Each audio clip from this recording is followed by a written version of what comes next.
Buenos días a todos. Mi nombre es Claudio Terrés. Soy el presidente del Departamento Medio Ambiente de la UIA. Les agradezco mucho a todos la presencia y les doy la bienvenida a este taller, segundo día del taller de normativa ambiental para pymes. Así que los dejo con los oradores del día de hoy, el doctor Manuel Frávega y la doctora Susana Pagola. María Laura, por favor, inicia el... Muchas gracias. Muchas gracias, Claudio, por acompañarnos hoy también. Bueno, gracias a todos los participantes por venir en este segundo día. Ahora vamos a presentar el panel del día, que es Derecho Ambiental Aplicado.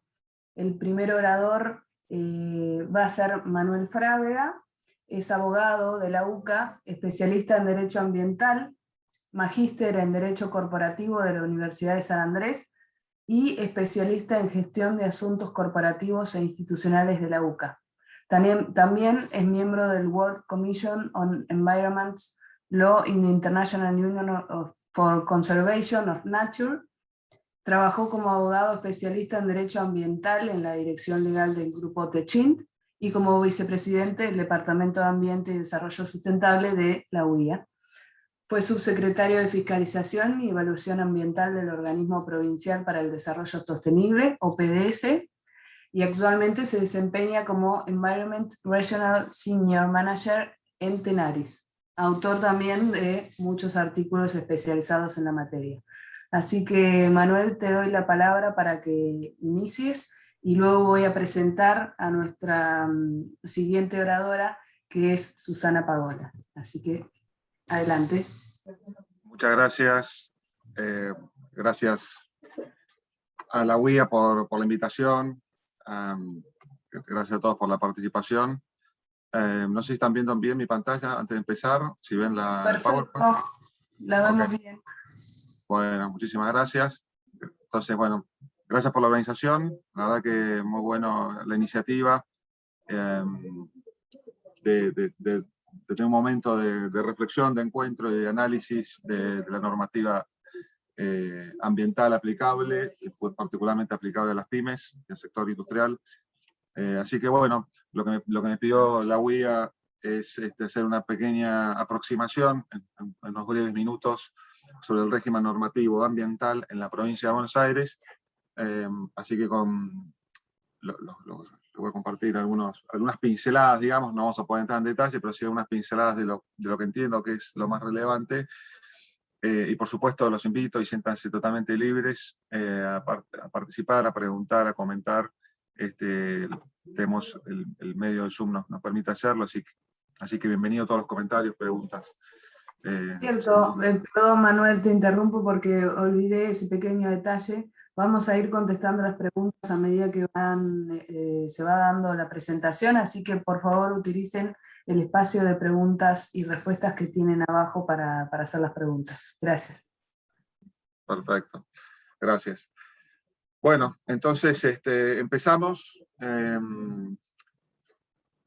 Digamos, yo me parece que cuando me llamó María Laura y Claudio para hacer esto,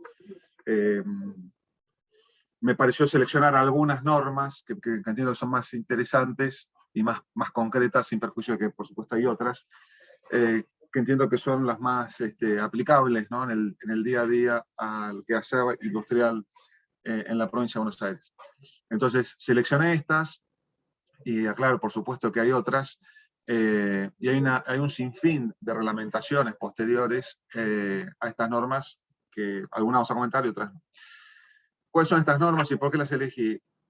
La primera es la ley 5965, que es una ley del año 58, es una ley en ese momento muy avanzada, digamos, sobre la cual está reglamentado todo el régimen de emisiones gaseosas de la provincia de Buenos Aires, o sea, aquella industria o aquel generador de emisiones gaseosas, que puede ser hasta incluso no industria, si genera emisiones gaseosas a la atmósfera, va a tener un régimen específico que puedo comentar, de licenciamiento, de permiso, de control, de declaración jurada, etc. Después la ley 11459, que es una ley de los principios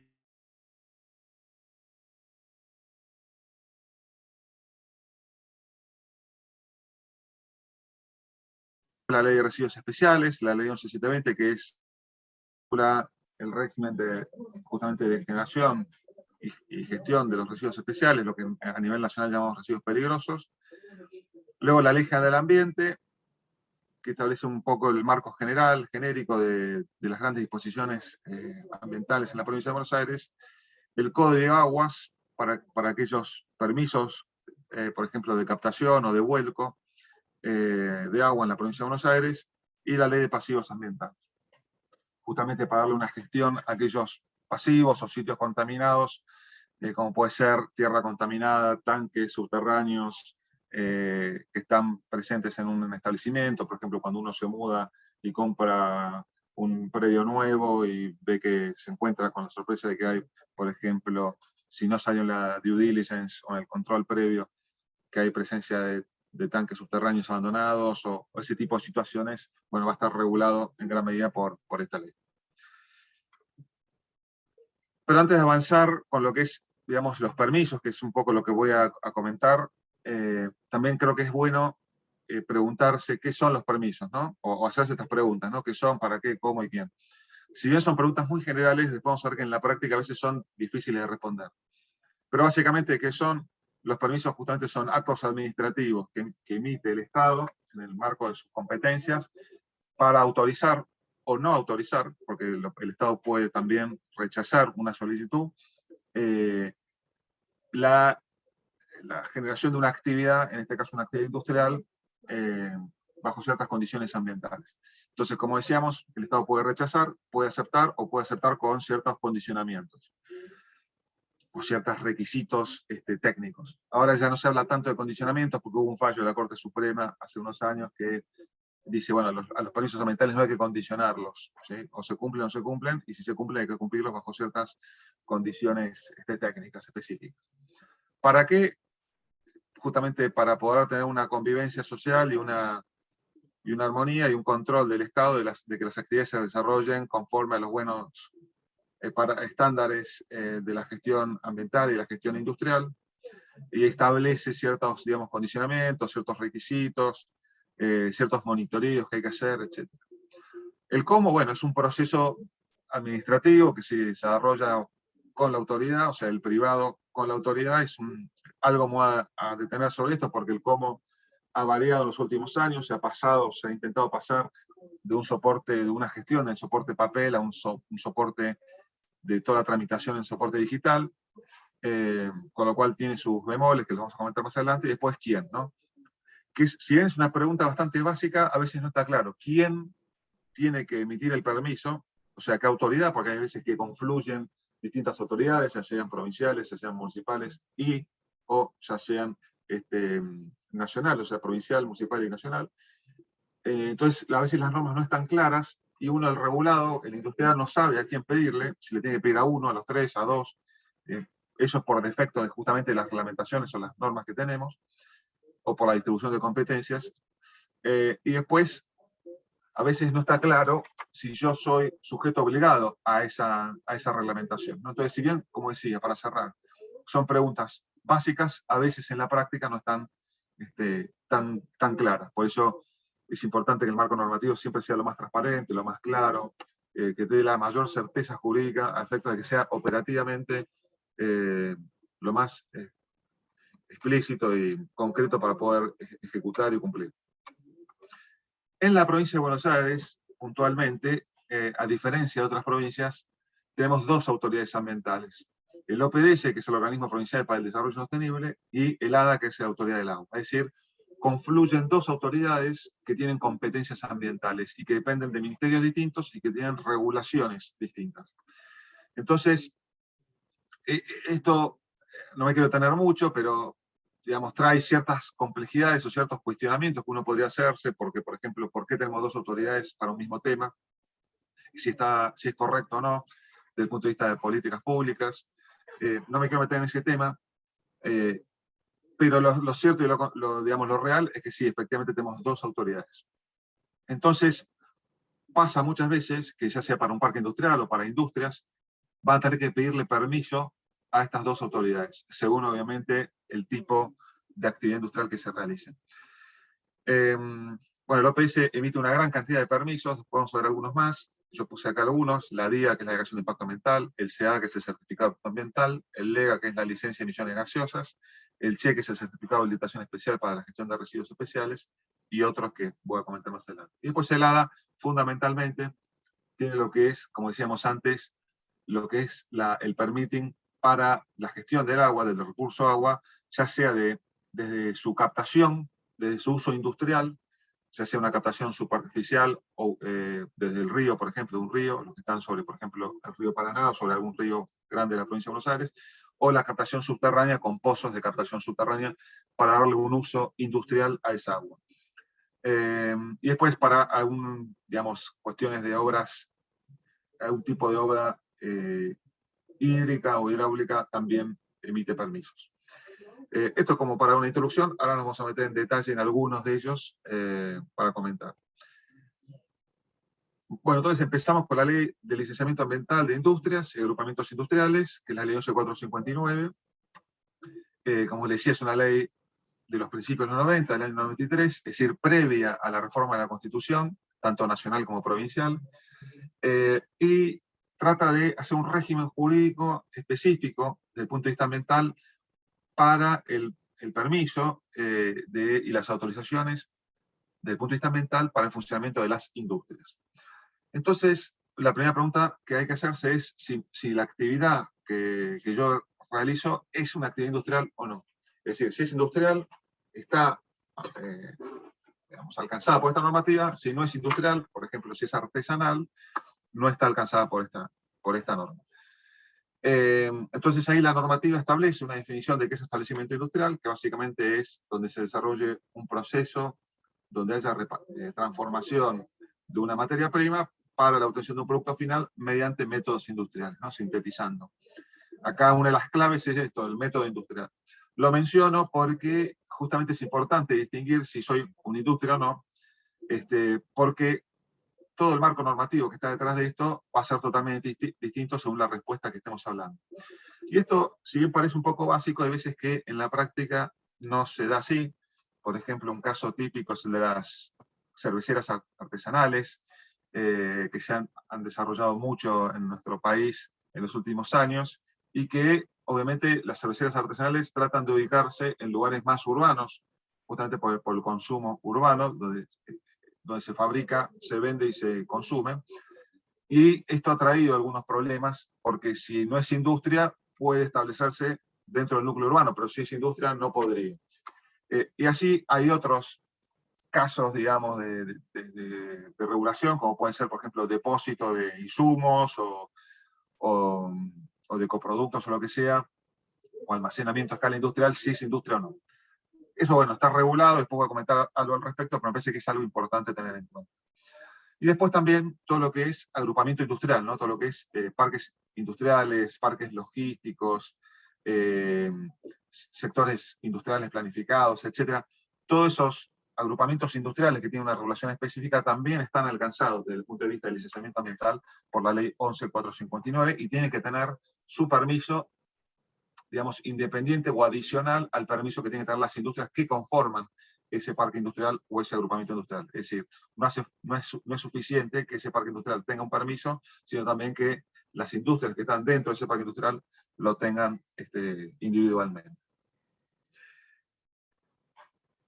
La evaluación de impacto ambiental, que es el proceso por el cual se culmina con la aceptación o rechazo desde el punto de vista ambiental del permiso para el ejercicio de esa industria en un lugar determinado, concluye con la emisión de este certificado de objetivo ambiental, o sea, como se lo conoce habitualmente. Y acá hay un punto importante que generalmente y puntualmente para las pymes es importante tenerlo presente, que es una pregunta que habíamos hecho al principio, ¿quién emite ese permiso? Y la ley acá hizo un distingo y dijo, aquellas industrias que son de tercera categoría, ahora vamos a ver cuáles son, pero son las industrias que se llaman digamos, peligrosas o las grandes industrias. Después vamos a ver la definición que hace. A mí no me gusta el concepto peligrosas, pero es lo que está en la ley. Aquellas industrias tienen que pedirle el permiso al OPDS, es decir, a la Autoridad Ambiental de la provincia. Pero para el resto, para las industrias de primera y segunda categoría, no se lo tienen que pedir al OPDS, sino que se lo tienen que pedir al municipio. Entonces, el certificado de aptitud ambiental lo va a emitir el municipio. Tercera categoría OPDS, primera y segunda el municipio. Entonces, esto me parece que es importante. Después, la gran pregunta es, bueno, ¿yo qué categoría soy? Eso después lo vamos a ver. Pero es importante que sepan que el municipio puede emitir certificado de aptitud ambiental en el marco de esta ley. Yo puse ahí algunos fallos importantes que dan cuenta hace unos años de un problema histórico que tiene el OPDS, que es la demora en emitir estos permisos. Y la Corte Suprema y una Cámara de Apelaciones de Mar del Plata, la Cámara de Apelaciones de Contencioso Administrativa, en esos fallos evidencian justamente un problema que había en la lentitud para obtener esos permisos. Esa situación se trató de solucionar en los últimos años, y entiendo que ahora se está con la misma tónica de seguir con los permisos digitales que agilizan bastante más. Me parece que bueno, es de esperar que se mantenga esta tendencia a efectos de no demorar la tramitación de los permisos, porque si no las industrias se quedan en una situación, en un limbo, en un purgatorio, en una situación gris, que tienen un trámite que puede durar 10 años y están en un gris y nunca tienen el permiso, siempre está en trámite. Esa situación no es deseable, no es la esperada por la ley, y la justicia la ha justamente advertido como algo negativo. Este proceso de evaluación de impacto ambiental, podríamos decir, si me permiten simplificarlo, está integrado por 4 grandes etapas, ¿no?, que vamos a comentar. La etapa número 1 es la clasificación del nivel de complejidad ambiental, es decir, si la industria es categoría 1, categoría 2 o categoría 3, que eso nos va a determinar, entre otras cosas, a quién le tengo que pedir el permiso, si al OPDS o al municipio. Después, la otra etapa es la presentación del estudio de impacto ambiental, donde uno, justamente junto con un profesional debidamente habilitado, hace el estudio de impacto ambiental, ya sea inicial o de renovación, donde uno hace su matriz de aspectos e impactos ambientales y su programa de monitoreo y otras tantas cosas, y se la presenta a la autoridad para que la autoridad la revise y diga, sí, el estudio de impacto ambiental, lo que vos me decís, es correcto, con lo cual yo te habilito, te doy el licenciamiento ambiental y tenés que cumplir estos requisitos o este programa de monitoreo o estos condicionamientos que decíamos anteriormente. Pero antes de emitir el permiso, hay una instancia de participación ciudadana, solamente para la obtención primera del primer permiso. Eso está regulado en una resolución que después les voy a comentar. Y luego este proceso concluye con el certificado de aptitud ambiental, que es la emisión del permiso. No me quiero detener mucho en esto, pero fíjense una cosa importante: el artículo 6 de la ley 11.459 dice que la categorización tiene que ser rápida, no es un proceso de evaluación de impacto ambiental en sí mismo, sino que debe ser un proceso rápido de categorización. Por eso hay una fórmula, una polinómica, que justamente lo que intenta hacer es agilizar, es un primer approach, una primera aproximación de cuáles son los grandes aspectos ambientales e impactos ambientales de tu industria, para ver en cuál cajón entras, si 1, 2 o 3. Pero no es una evaluación de impacto ambiental en sí, que es un defecto o a mi entender, una tentación que puede tener la autoridad de hacer una doble evaluación de impacto ambiental en la categorización y en el estudio de impacto ambiental, sino que la ley dice que tiene que ser rápida. Y acá está digamos, cuál es el alcance de estas categorías. Básicamente, primera categoría son las industrias que la ley clasifica como inocuas, los de segunda categoría son la ley los considera como incómodos, y la tercera categoría son las industrias que la ley considera como peligrosas. Por ahí la terminología no es la más feliz, y por ahí la terminología es un poco anticuada incluso, porque la ley tiene sus años, pero básicamente este es el alcance que nos da normativamente la ley. Ahora bien, ¿cómo yo sé, independientemente del alcance, si son incómodos, peligrosos, etcétera, cómo sé para efectivamente verificar cuál es mi categoría? Bueno, eso está regulado por el decreto 531 del 2019 y el decreto 973 del 20, que modificó parcialmente el 531, y establece esta fórmula polinómica que yo les decía, donde uno va haciendo una sumatoria de distintos elementos que van a resultar en un número final, y dependiendo del resultado de ese número final, si me saqué hasta 15 puntos voy a ser de primera categoría, si me saqué de 15 a 25 voy a ser de segunda, y si me saqué más de 25 voy a ser de tercera categoría. Entonces uno tiene que hacer esta polinómica, que de hecho uno lo puede hacer, hay una simulación que en el sistema del OPDS lo puede hacer, así como uno simula un préstamo hipotecario en las páginas de internet de los bancos, uno puede hacer una simulación sin ningún efecto jurídico más que digamos, sin ningún efecto jurídico, aportando valor para hacer una práctica, decir, bueno, si yo quiero instalar una industria nueva, ¿cuánto me daría prima facie en general, para empezar a hablar? O si yo quiero modificar la industria que yo tengo, bueno, uno puede hacer la simulación sin ningún efecto jurídico vinculante, digamos, simplemente para tener una noción, una aproximación. Entonces, haciendo esa fórmula, uno puede obtener el resultado. Desde ya que la clasificación del nivel de complejidad ambiental no concluye con una simulación, sino que la simulación es solamente una asistencia que nos da el sistema de la autoridad. La clasificación efectiva se da cuando la autoridad, en este caso el OPDS, porque el que clasifica siempre es el OPDS, emite un acto administrativo que me lo notifica y me dice vos sos de primera, segunda o tercera. Si soy de tercera, continuaré el trámite del estudio de impacto ambiental con el OPDS y todo lo que es el permiso. Si soy de primera y segunda, solamente el OPDS me da el acto administrativo que me dice que soy de primera o segunda y con eso me doy vuelta y me voy al municipio para que me dé el permiso correspondiente. Una cosa interesante que se incorporó en el decreto 531, que modificó el decreto anterior del año 96, es que, fíjense que en la fórmula polinómica uno de los elementos que suman es lo que se llama rubro, o sea, cuál es el rubro industrial. Y en la reglamentación del año 96, que de por sí fue muy buena en ese momento, hizo un gran aporte y duró realmente muchos años, en esa instancia, los rubros que estaban catalogados por el decreto eran un tanto, o quedaron con el transcurso de los años, un tanto ambiguos o amplios. Entonces, había ciertos sectores industriales que tenían sus dudas de qué rubro eran o en qué rubro encajaban, para decirlo de alguna manera. Porque si encajaban para un rubro A, sumaban 10 puntos, pero si encajaban para el rubro B, podían sumar ya de entrada solamente por el rubro 20 puntos, para un ejemplo. Entonces, a veces, como habían pocos rubros habilitados, la autoridad y el industrial tenían que hacer hacer mucha interpretación y quedaban sujetos a la subjetividad del momento, que obviamente no es deseable cuando uno está hablando de un marco normativo, por lo que decíamos anteriormente, ¿no? El marco normativo justamente lo que tiene que proporcionar son reglas claras de actuación. Entonces, una modificación que hizo el decreto 531 es que establece un nomenclador de actividades industriales donde establece claramente cuáles son las actividades industriales que están alcanzadas por ese rubro o por ese código particular. Código 1 es el rubro tal, que incluye tal cosa y excluye, o sea, no incluye todas estas actividades. Y eso da bastante, digamos, un paso de avanzada, un paso más de certeza jurídica, de claridad, para justamente tener en cuenta a la hora de hacer este cálculo.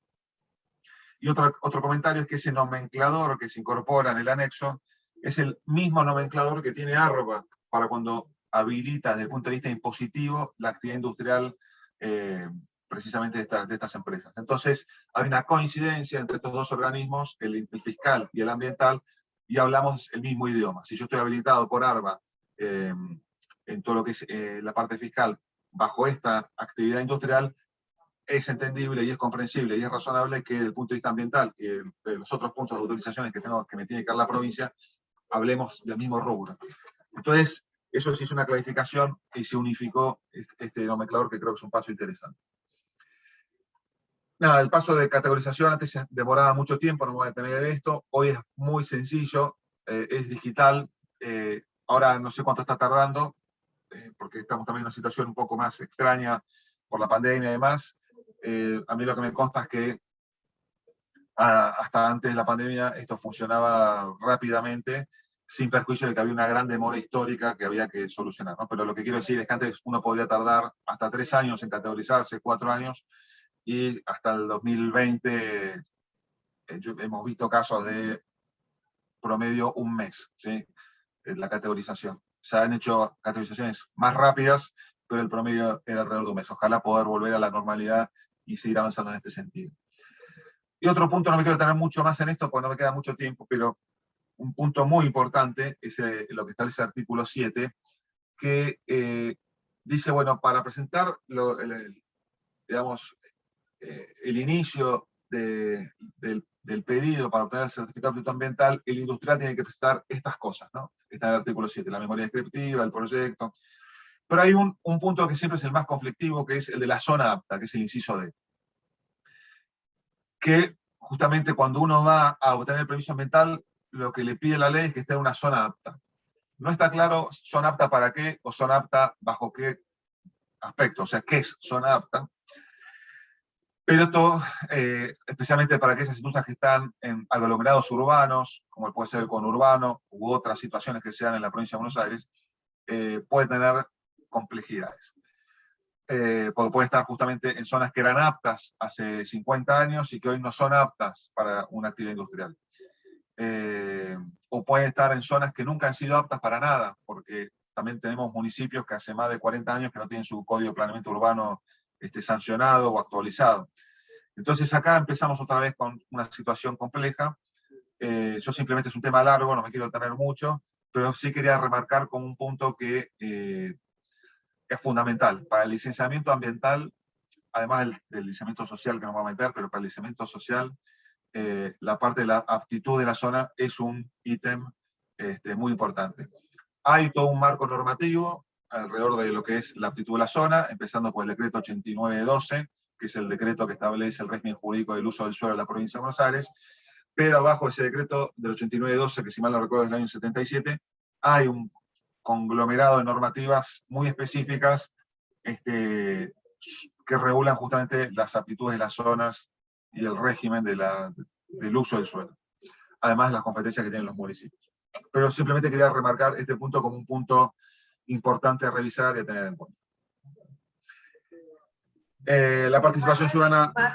Perdón que te interrumpa, porque entraron dos preguntas, por ahí ya se puede ir contestando. Dale, perfecto. Dice que la empresa de ellos presentó el CNCA, que es el certificado que mencionabas, hace más de un año, y el mismo aún se encuentra en la Municipalidad de Pilar a la espera de aprobación. ¿Qué se puede hacer?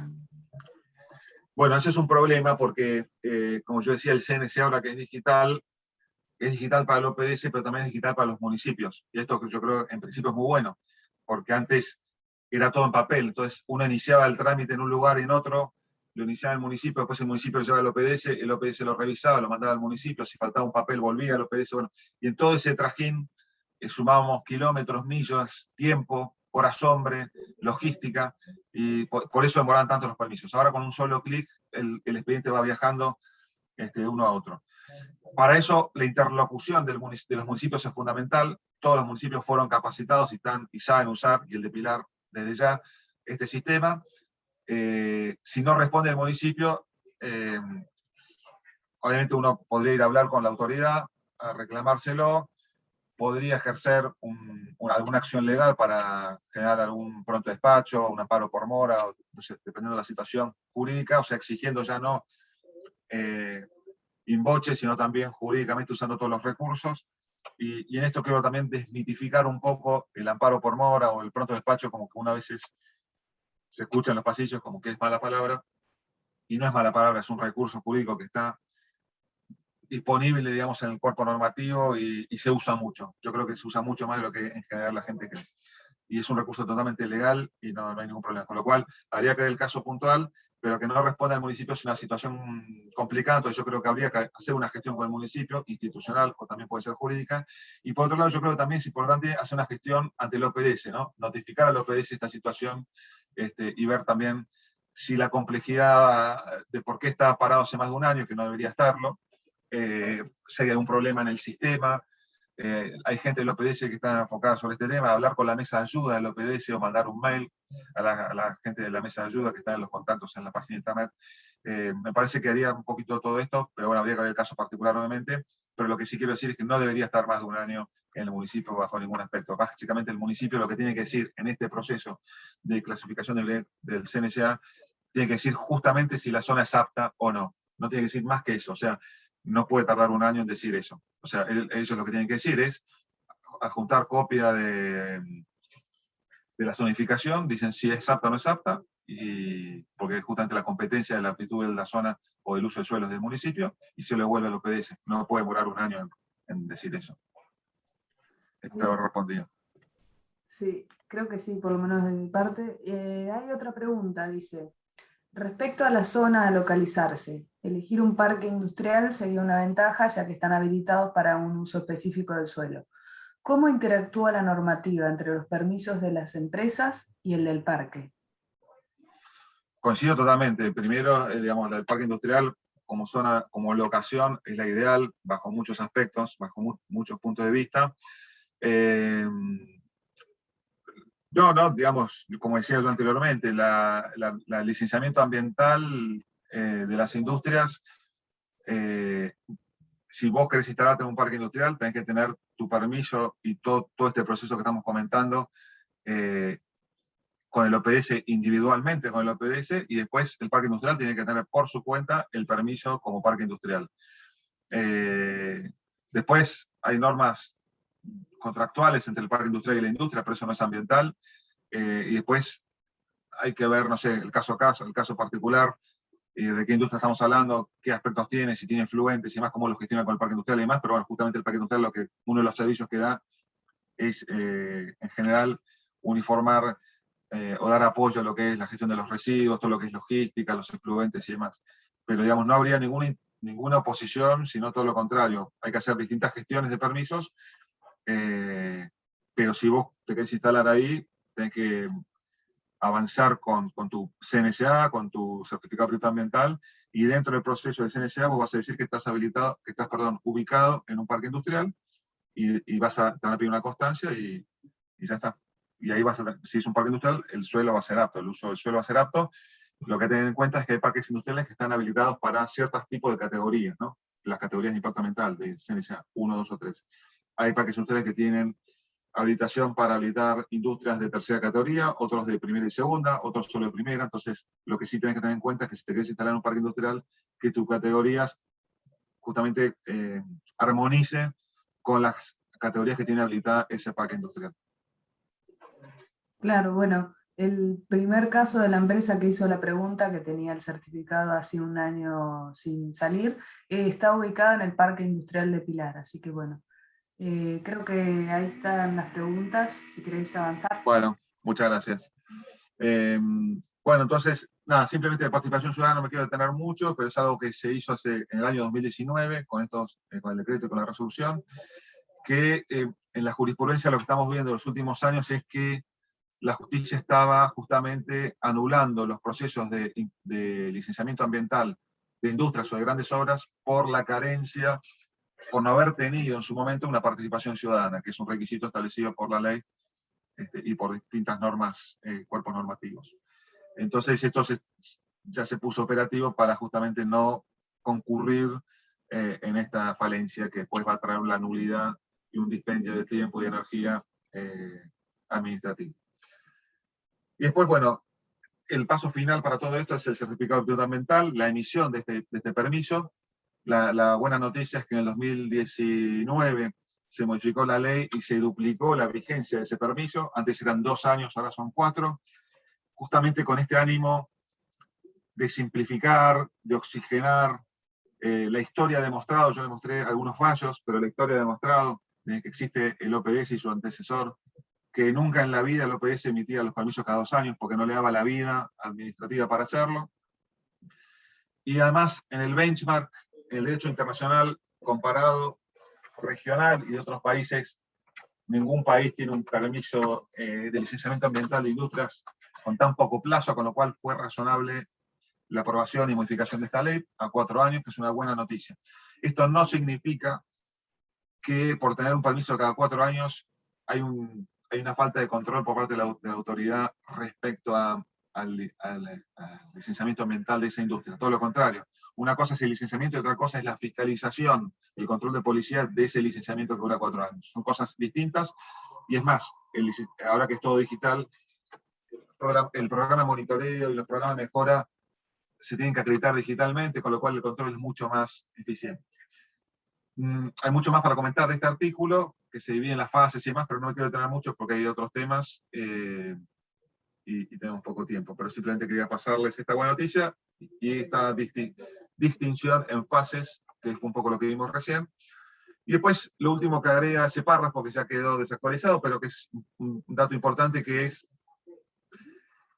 fíjense lo que dice, ¿no? Que aquellos, cuando se sancionó esta ley, esta modificación, que si mal no recuerdo fue en enero de 2019, dio un plazo de 12 meses, o sea, hasta enero de 2020, para que todas las industrias se regularicen, o sea, que esas industrias que están trabajando sin permiso ambiental o con permiso ambiental vencido, regularicen su situación. Regularicen significa inicien el proceso de obtención del licenciamiento ambiental, no que lo tengan, porque para tenerlo necesitas, dependés de la autoridad, que puede tardar, como vimos en el caso de Pilar, un poco de tiempo, lamentablemente. Pero sí que inicien su proceso.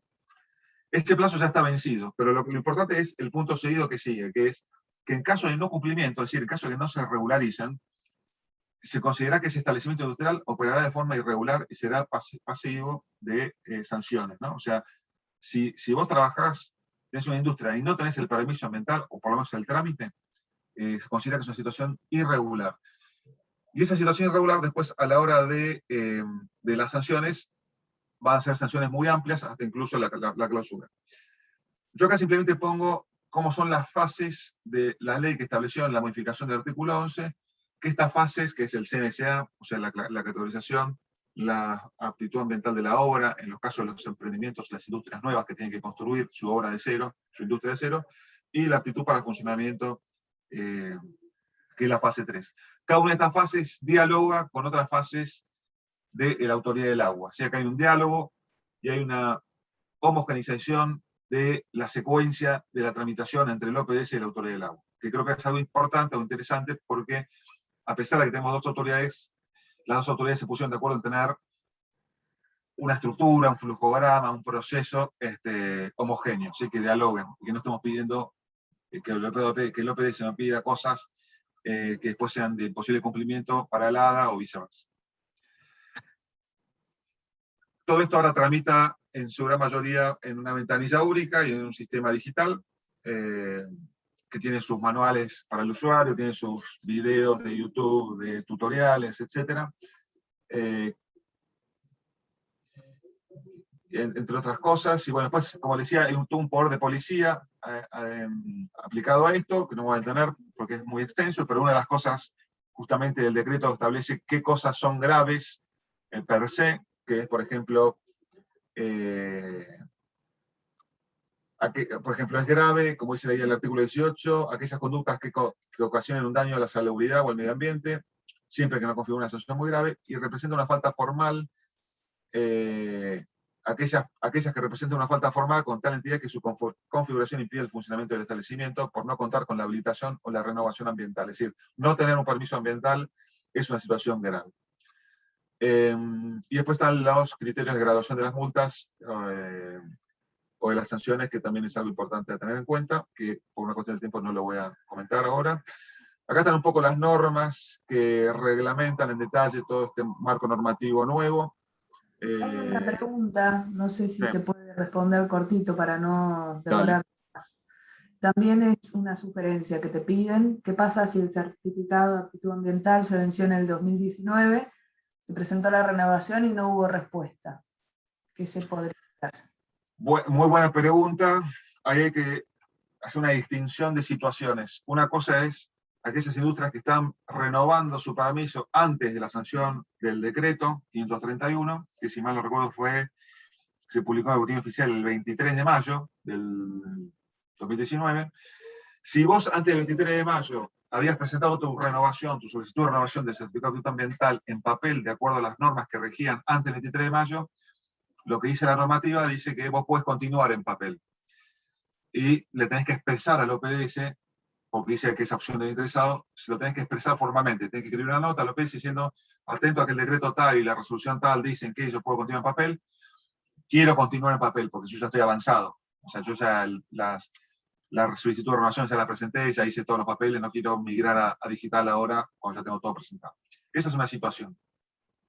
Después depende de cada industria si quiere efectivamente continuar en papel o no. Eso lo tienen que evaluar cada uno. Pero si vos presentaste la renovación después del 23 de mayo, o el 23 de mayo, ahí ya no te corre esa situación. En principio debes justamente presentar tu renovación por digital, en soporte digital, porque así lo establece la normativa. Es el decreto 531 y la resolución 475 del 2019. Básicamente, esa sería como la gran divisoria de aguas y las distintas situaciones que se pueden plantear para responderlo rápido. Voy a pasar muy rápido porque tengo poco tiempo, pero yo les había dicho que está la ley 5965, y la ley 5965 reglamenta todo lo que es emisiones gaseosas y calidad de aire. Es una ley muy vieja, del año 58. Yo esto lo voy a pasar por arriba. Simplemente la ley 5965, antes de entrar a la reglamentación, tiene un defecto que es que establece las sanciones por incumplimiento en australes, o sea, en una moneda que no existe más, con lo cual eso, cuando uno recibe una inspección o está generando emisiones gaseosas incumpliendo la norma, después hay que ver bien qué monto de multa le están poniendo, porque se tiene que establecer bajo la razonabilidad establecida por la ley. Pero es un tema largo que no me quiero meter ahora por una cuestión de tiempo.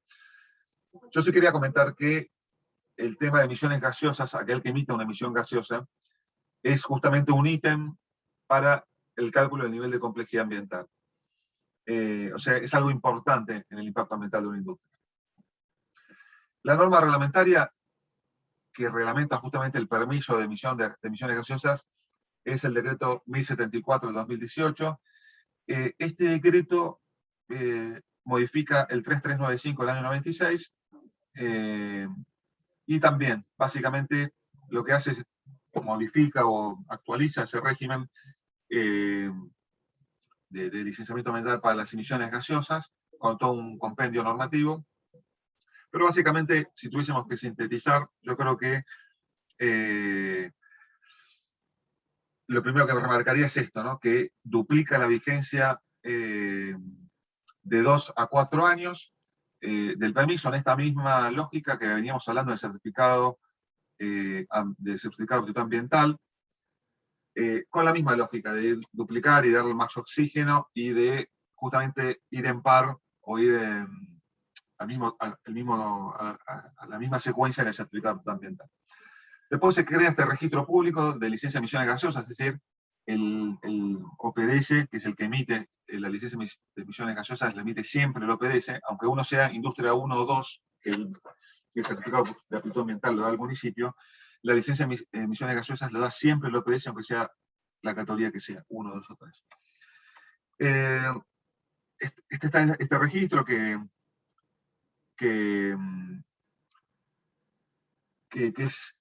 se supone que tiene que ser digital, de fácil acceso, donde dice quién tiene permiso y quién no. Lo mismo va a pasar o está pasando con lo que es el certificado de aptitud ambiental, justamente en esto en aras de la información pública ambiental, de la transparencia, etc.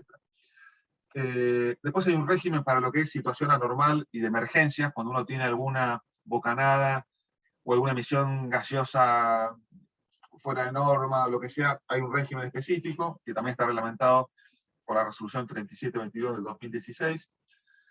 Y después otra cosa interesante que se está aplicando ya en los últimos años es la incorporación de redes de monitoreo continuo que dialogan con el Centro de Monitoreo de Calidad de Aire del OPDS, que se inauguró en el año 2019, que ¿cómo se llama? Recibe en tiempo real y de manera digital los monitoreos de calidad de aire de las distintas cuencas atmosféricas de la provincia. Entonces, si uno está, por ejemplo, en Zárate, Campana, Dock Sud, Bahía Blanca, Necochea y algún lugar más donde están las estaciones son instaladas, va a estar reportando al OPDS en tiempo real. Entonces, si se configura alguna situación anormal en términos de emisiones gaseosas, el OPDS lo va a recibir inmediatamente. No me quiero meter en esto, tiene otras cuestiones y otros usos tecnológicos, pero no me quiero ir por las ramas. Y después, el decreto básicamente establece el marco normativo general. Yo simplemente quería comentar también que hay una comisión revisora de este decreto, que la Unión Industrial de la Provincia de Buenos Aires forma parte, justamente para hacer los aportes o las críticas o acompañar, digamos, la ejecución y la implementación de esta norma.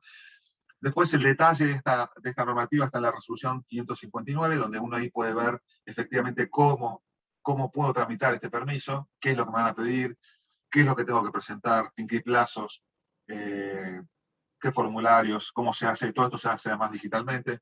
Entonces está el detalle en esta resolución. Obviamente no la vamos a ver en detalle, yo simplemente quería comentar que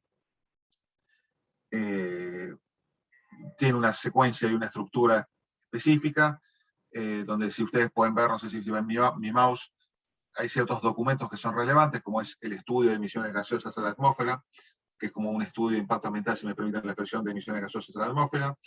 Uno tiene que presentar un programa de monitoreo y control, uno tiene que proponer un programa de monitoreo y control a la autoridad, y la autoridad puede decir sí, no, o mejor aquello, o monitorea más lo otro.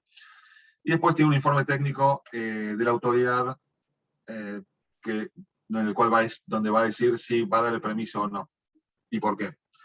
Y un punto importante también es si van a hacer una inspección antes de emitir el permiso o no. Para terminar con este tema, hay un formulario, que es el formulario D, que es el que tiene que llenar digitalmente, que tiene que justamente informarle a la autoridad qué equipos son los que generan emisiones gaseosas, cuáles son los conductos, si tienen emisiones gaseosas, cuál es la calidad del aire, cuál es el plan de adecuaciones para mejorar las emisiones gaseosas o la calidad del aire de esa industria, de esa pyme, y cuál es el programa de monitoreo propuesto, etc. No vamos a meter en detalle. Esto es lo que les decía, la foto del Centro de Monitoreo de Calidad de la provincia, donde ahí reciben la información en tiempo real y además tienen filmados ciertos conductos que son críticos, o ciertos parques industriales o zonas que son críticas. Y después, para terminar, hay otro sinfín de permisos que emite el OPDS, tanto en materia de residuos, tanto en materia de aparatos sometidos a presión, tanto en materia de matafuegos, entre otros, que por ahí no son de aplicación tanto a la industria. Pero sí es muy importante también toda esta reglamentación que tiene, por ejemplo, los aparatos sometidos a presión, que podemos debatir si es un tema ambiental o no, pero no me quiero meter en eso. Si uno no tiene el aparato sometido a presión con todos los permisos o las renovaciones correspondientes, estadísticamente, fíjese qué paradoja, el OPDS, la mayor cantidad de clausuras que ha hecho, por lo menos en la historia, se da por tema de aparatos sometidos a presión, que per se no es un tema, a mi entender, ambiental específicamente, pero sí es un punto claramente importante porque claramente el OPDS lo controla mucho y nos lo demuestra la estadística. Todos estos permisos tienen su correspondiente tasa de administración, o sea, uno cuando emite estos permisos, uno cuando inicia estos permisos y le emiten un permiso, tiene que pagar una tasa correspondiente que está regulada por la ley fiscal de cada año. Uno va a la ley fiscal y busca OPDS y va a poder ver cuál es la tasa regulada para ese permiso.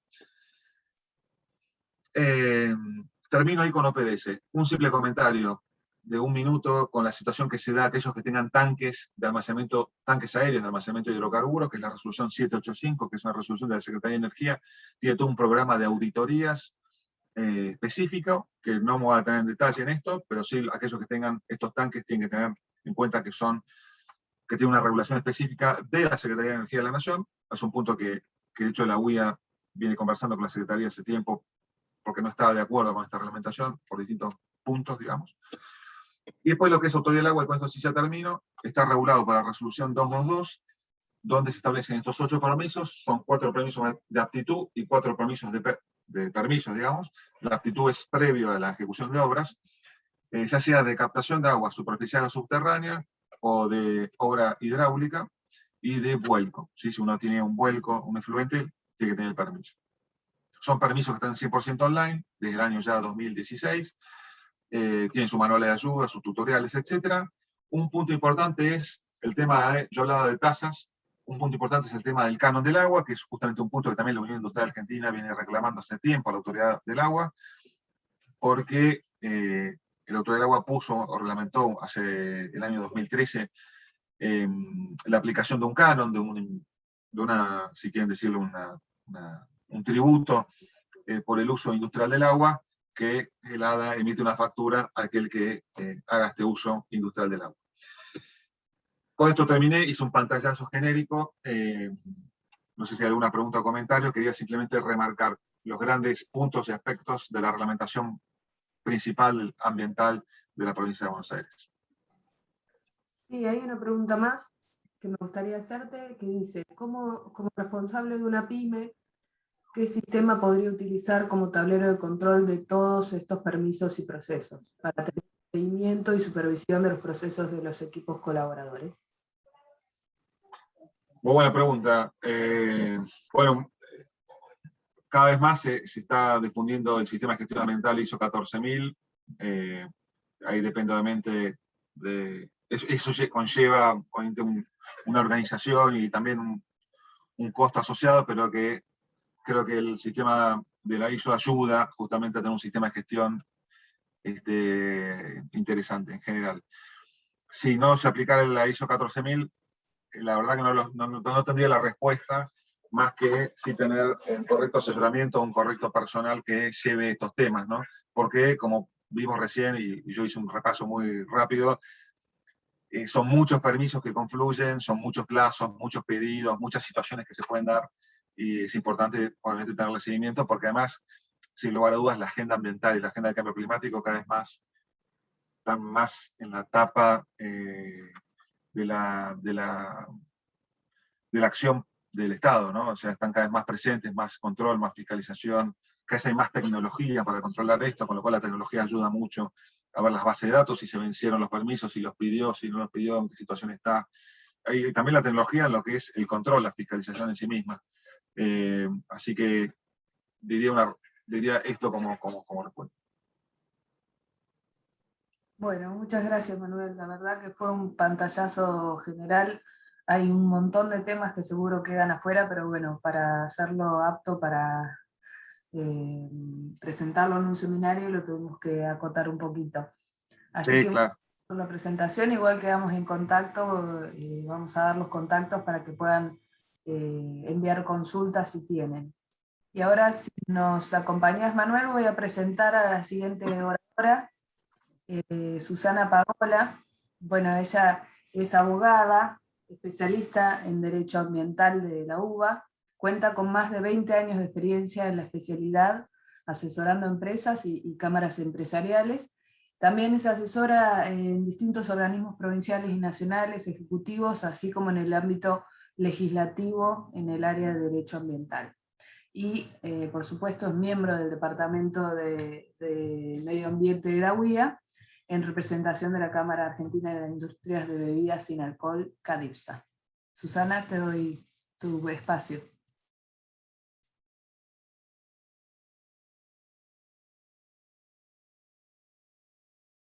Está muteada.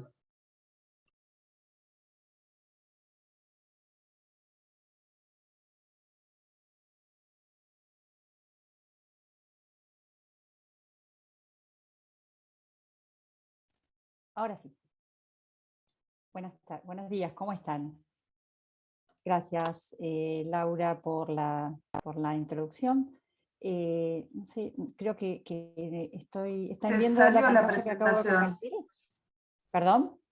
Te salió la presentación, no sé si Ok. Bueno, vamos podés a intentar de nuevo. ahora lo vemos.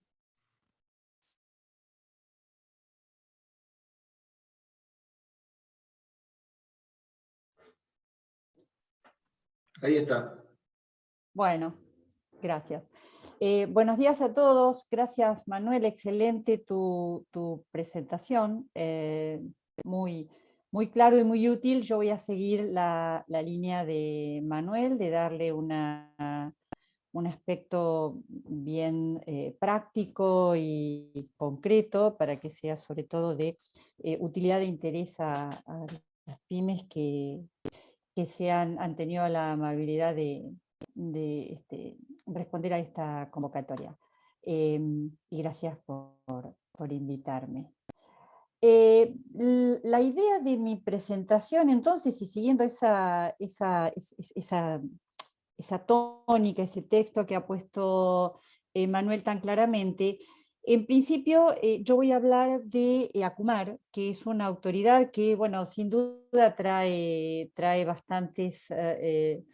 bastante tela para cortar en estos asuntos, y luego voy a hacer un panorama general de la norma a nivel nacional, de la misma manera que se ha propuesto con la exposición anterior. Siéntanse libres de interrumpir para hacer las aclaraciones que sean necesarias, y sí, así se pueden ir sacando las dudas a medida que vamos avanzando.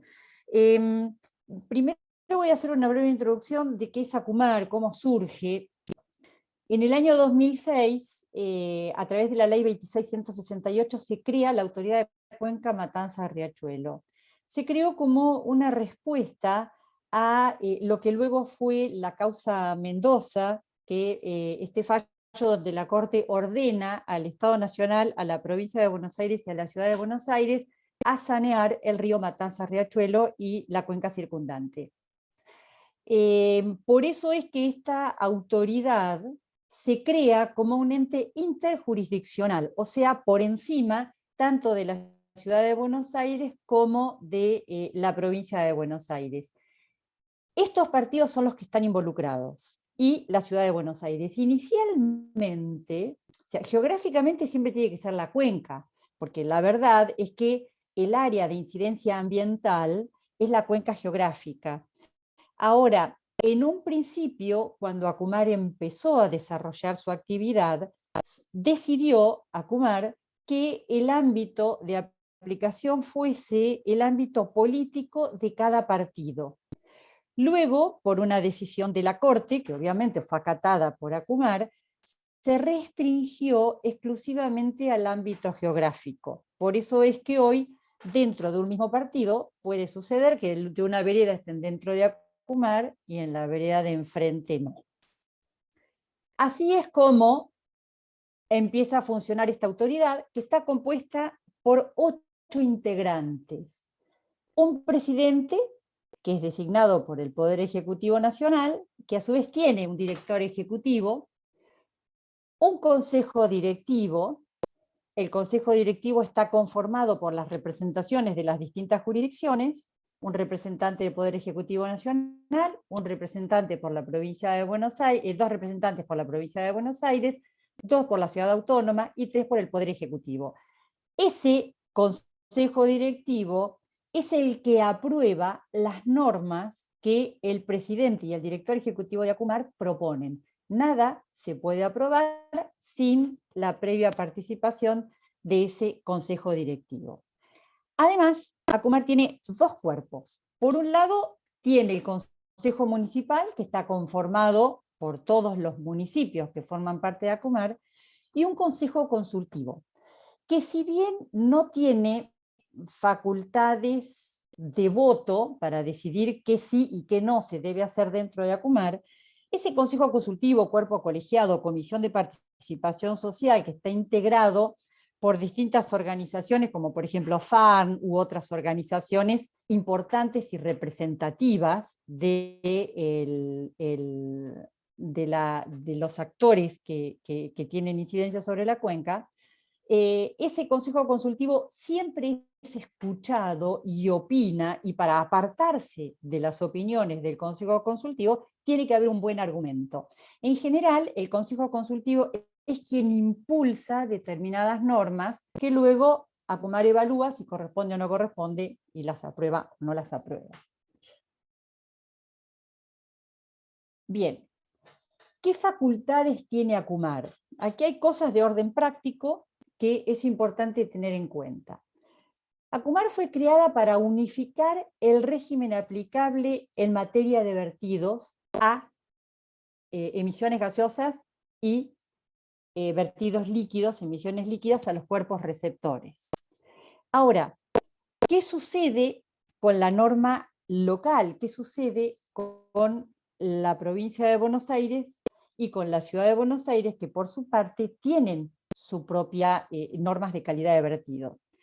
La ley dice que la norma de Acumar prevalece, de manera que frente a Acumar, quien esté cumpliendo con la norma de la provincia de Buenos Aires, de la Autoridad del Agua, no le alcanza para cumplir con Acumar. Debe, además, cumplir con la norma de Acumar, porque la norma de Acumar, al decir que prevalece, significa en la práctica que es más importante, y que si hay contradicción entre ambas, se debe cumplir con la norma de Acumar. Ese es un punto importante porque en un principio había problemas, por ejemplo, con la cámara de toma de muestra y aforo, donde la provincia de Buenos Aires, la Autoridad del Agua, pedía un modelo, Acumar pedía otro modelo, el Ministerio de Ambiente de Nación pedía otro modelo, lo cual resultaba bastante complicado. Entonces, evolucionando en la norma, lo que decidió Acumar fue, para nosotros la cámara de toma de muestras de aforo va a estar bien si la aprueba la jurisdicción local. Esa fue una buena manera de consensuar este punto que parecía conflictivo, porque a veces contradecía, a veces estaba hecha la cámara de toma de muestras de aforo, entonces venía Acumar, exigía una nueva construcción y resultaba contradictorio, porque tenían problemas con la provincia de Buenos Aires, pero bueno, como con todo, a medida que ha ido avanzando la evolución del organismo, y la provincia y la ciudad han empezado a consensuar normas con el organismo, tenemos como resultado estos aspectos que simplifican la vida de quien tiene que cumplir con la norma de Acumar también. Otra de las facultades que tiene Acumar es la de realizar cualquier tipo de acto o procedimiento administrativo para efectuar el plan de saneamiento del río Matanza-Riachuelo.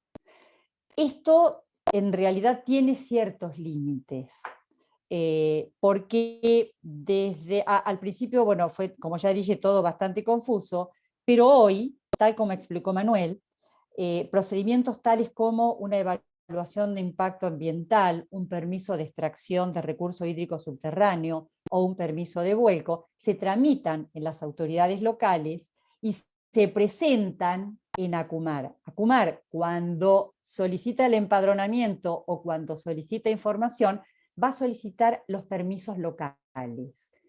Sí puede, y de hecho lo hace Acumar en muchas oportunidades, es el de pedir, por ejemplo, un plan de gestión cuando detecta que hay un área contaminada, un área que está mal gestionada, que incluso puede ser más exigente, por esto de que prevalece la norma de Acumar, respecto de lo que ha solicitado la autoridad local. Esto se da mucho, sobre todo, en cuanto a saneamiento de suelos, cuando hay una eventual, un pasivo ambiental o un hecho de contaminación o lo que fuera. Aquí tenemos entonces, que esto tiene que quedar bien claro, la prevalencia de la norma de Acumar por sobre la norma nacional de la ciudad de Buenos Aires, de la provincia y por supuesto también de los municipios. Perdón.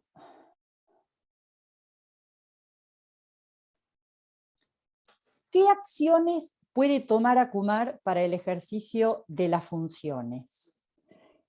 De todas estas, como ya quedó dicho, algunas por un acuerdo en algunos casos tácitos y en otros explícito, es la jurisdicción local la que interviene en los permisos y licencias. Ahora, en el punto referido a inspeccionar, Acumar tiene fuertes facultades para inspeccionar, sancionar, multar y clausurar de manera preventiva. También puede ordenar el cese de las actividades para evitar daños al ambiente. Entonces, las inspecciones, Acumar tiene un cuerpo de inspectores numeroso, con una capacidad importante para poder desplazarse en territorio, con móviles, con lo cual las inspecciones de Acumar son asiduas y en algunos casos pueden ser muy exigentes, y con fundamento en eso, si Acumar detecta que podría haber algún peligro o daño grave inminente para el ambiente, entonces podría establecer la clausura preventiva. Y ojo, porque Acumar dice, la ley de Acumar dice que es solo preventiva. Nunca una clausura de Acumar puede ser permanente, como sí podrían hacerlo las jurisdicciones locales como provincia y como ciudad.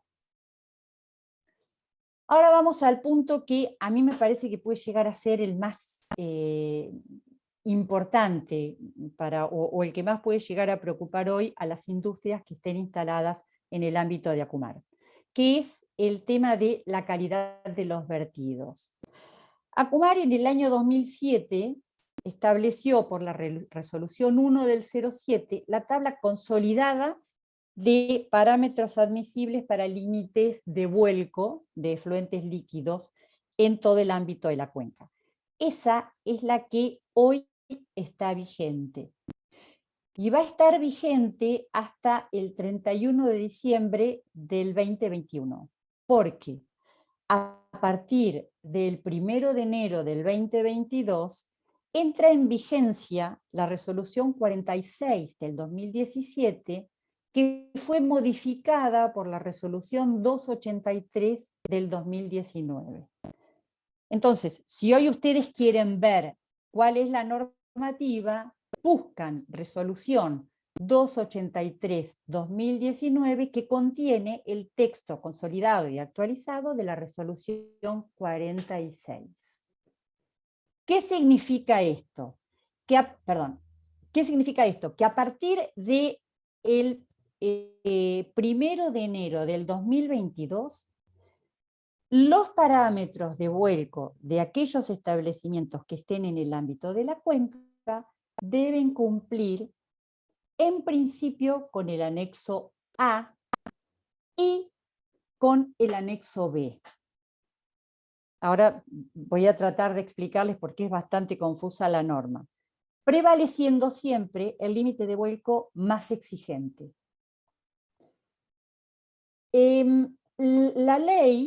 La resolución dice que a partir del 1 de enero del 2022 entra en vigencia la resolución 283 del 19, con texto consolidado de la 46, pero para que sea más fácil le vamos a decir la 283. Y la misma resolución da la opción de que podría prorrogarse por 24 meses más. O sea, que la autoridad de Cuenca podría tomar la decisión de prorrogarla hasta el 1 de enero de 2024. Sin embargo, en diversas reuniones e informaciones que ha hecho el organismo en cámaras empresariales, ha ratificado que la resolución 283 será puesta en vigencia el 1 de enero del 2022. Según lo que ha informado la autoridad de Cuenca en estas reuniones con las distintas cámaras empresariales, en principio se va a controlar a 150 establecimientos que ellos han denominado como prioritarios y que los tienen identificados como responsables del 95% de la carga másica que se vuelca al río. Este listado, que según informó Acumar va a ser publicado e informado debidamente, contendrá entonces cuáles son las industrias que van a ser en principio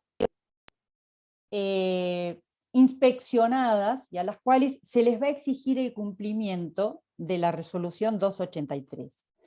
Según informa Acumar en estas reuniones, la intención del organismo no es salir a inspeccionar, ni clausurar, ni sancionar de manera enloquecida, sino poner ya en vigencia el texto de la resolución para que las industrias se vayan poniendo a tono con los nuevos límites de vuelco.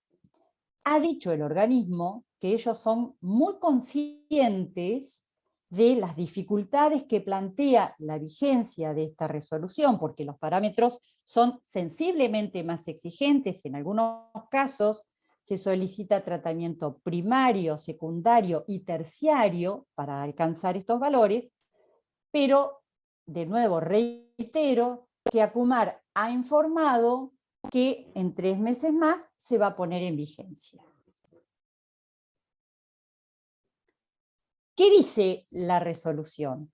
La verdad es que para un abogado como yo es bastante dificultoso poder interpretar la resolución. Seguramente los técnicos lo van a poder interpretar mucho mejor, pero yo quiero ir a las cuestiones generales. En principio dice que las industrias deben cumplir con el límite o con el parámetro más restrictivo. Establece 2 formas de medir.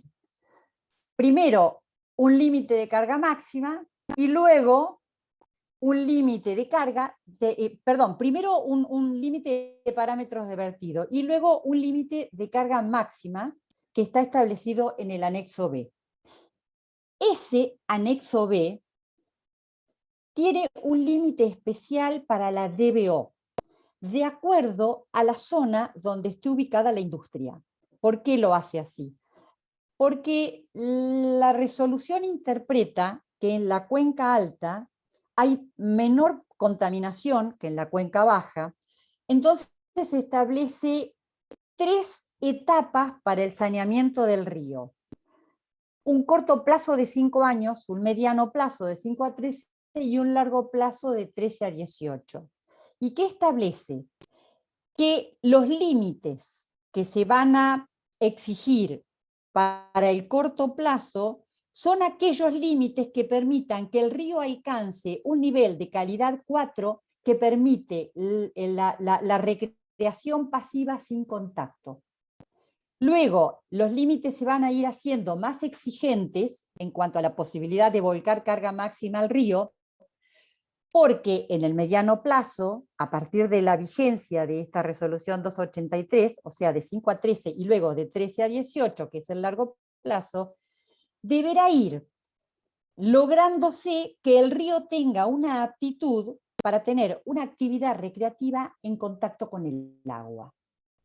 Eso es lo que va a dar el marco para que la autoridad de cuenca vaya haciendo más exigibles los parámetros de vertido, ajustándolos más en cuanto a la posibilidad de volcar al río, a medida que el río vaya mejorando. Se supone que a medida que disminuye la carga contaminante que se vuelca al río, mejora el estado del río. Por lo tanto, hoy no se puede prever cuánto se va a volcar dentro de 18 años, porque eso depende cómo vaya evolucionando. Esto exigió que la autoridad tuviera que hacer estudios de la calidad del río y lo fue haciendo por segmentos a lo largo de todo el Matanza-Riachuelo. Esos estudios se terminaron a fines del 2019, fueron presentados a fines del 2019 y se supone que van a ser exhibidos en la audiencia pública a la que ha convocado ACUMAR, entiendo que en las próximas semanas. ¿Cuál es, perdón,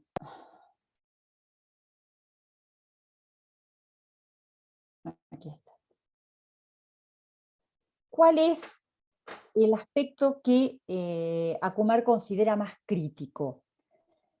Alcanzar el límite de la DBO de 30 miligramos litro, o sea, a 30 miligramos litro, siendo que hoy es de 50.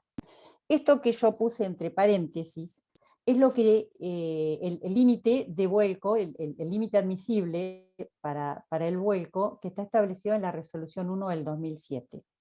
Hoy, para DBO, es 50. A partir del 1 de enero del 2022 va a ser 30. Hablamos de cuerpo de agua superficial. Hoy, para DQO, es 200. A partir del 1 de enero del 2022 va a ser 125. Los coliformes bajan de 2.000 a 5.000 y el fósforo, que antes era de 1 miligramo litro, ahora va a pasar a ser de 10 miligramos litro, lo cual no deja de ser una buena noticia. Hay que tener en cuenta que de acuerdo al anexo B, la DBO tiene distintos valores según el sitio donde se vuelque. Entonces, en la cuenca alta, la DBO puede llegar a ser más alta que en la cuenca baja, donde se entiende que el río está más contaminado, o por lo menos tiene mayor carga másica. La carga máxima del anexo B es una fórmula que se establece en relación con el caudal de vuelco. El caudal de vuelco se mide en la cámara de toma de muestras de aforo y dice la norma que si la empresa no tiene cámara de toma de muestra de aforo, lo cual sería considerado una infracción, en principio porque lo pide la norma, se tomará como caudal de vuelco el que ha autorizado la autoridad de aplicación que dio ese permiso de vuelco. Además, la norma establece un régimen especial para los que la norma llama desvinculados, que son los barrios privados o los asentamientos poblacionales que tienen un sistema especial de tratamiento, y las prestatarias, que son la APSA y AISA en general, o alguna prestadora de servicio municipal local del servicio de tratamiento de agua y cloaca.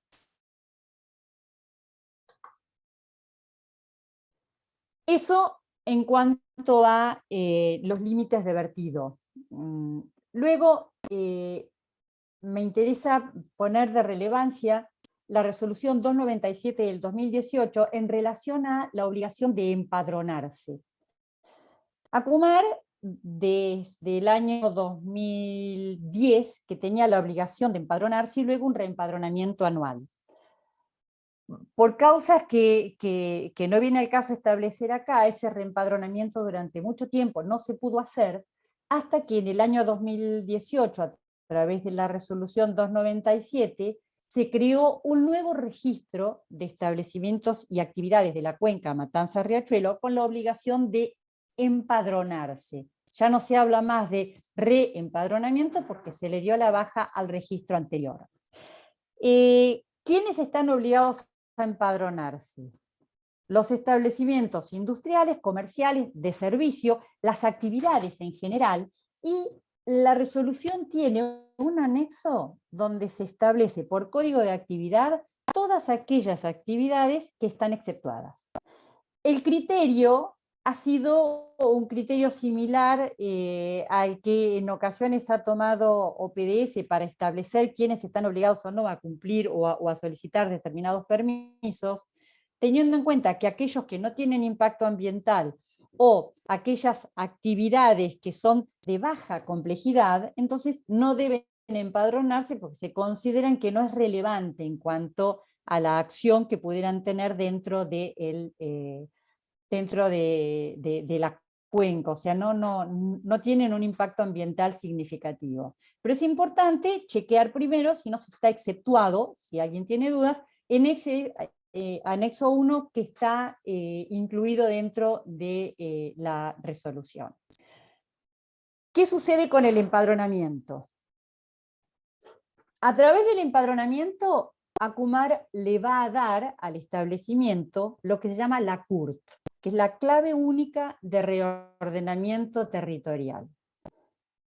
Es importante tener en cuenta que se asigna una CURT para cada establecimiento, de manera que si alguien tiene 2 establecimientos con un mismo CUIT, va a tener 2 CURT. No es por empresa, sino por establecimiento. En ese empadronamiento, completada que sea toda la información que se solicita, se le calcula el nivel de incidencia ambiental que ACUMAR ha dado en llamar NIA, que tiene ese establecimiento, esa actividad o esa actividad de servicio. Si ese NIA, si ese NIA es igual o mayor a 40, el reempadronamiento se tiene que hacer anual. Si es menor de 40, será cada 2 años. El NIA, es importante tener en cuenta, no es lo mismo que el nivel de complejidad ambiental que otorga OPDS. Puede ser igual, pero no es lo mismo. Porque muchas veces los establecimientos dicen, yo tengo el NIA porque es igual o porque ya saqué el nivel de complejidad ambiental de OPDS. No, no es así. Son 2 cosas diferentes. Puede dar el mismo número, pero son 2 cosas diferentes. ¿Qué pasa con el reempadronamiento? Es importante tener en cuenta que a raíz de público conocimiento sucedido con el ASPO y la pandemia, las obligaciones correspondientes a reempadronarse a diciembre del 2020 fueron prorrogadas y el vencimiento opera el 15 de octubre de este año hasta el 31 de diciembre de este año.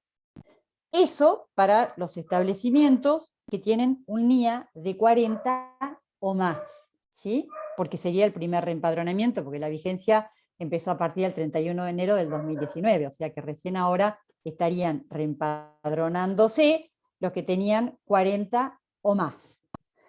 Y por supuesto los que tenían menos, porque ya pasaron 2 años. ¿Cuándo se tiene que reempadronar independientemente del vencimiento? Cuando hay un cambio de razón social o cuando hay cambios significativos en el NIA. La norma no establece qué implica cambios significativos, pero se utiliza el criterio similar que utiliza OPDS cuando establece en qué casos se debe solicitar una nueva recategorización. Eso en cuanto al reempadronamiento, y luego tenemos la resolución 12 del 2019 que establece la declaración de agente contaminante y la tramitación, el régimen de fiscalización y el régimen de adecuación a las nuevas normas establecidas por la autoridad Matanza-Riachuelo.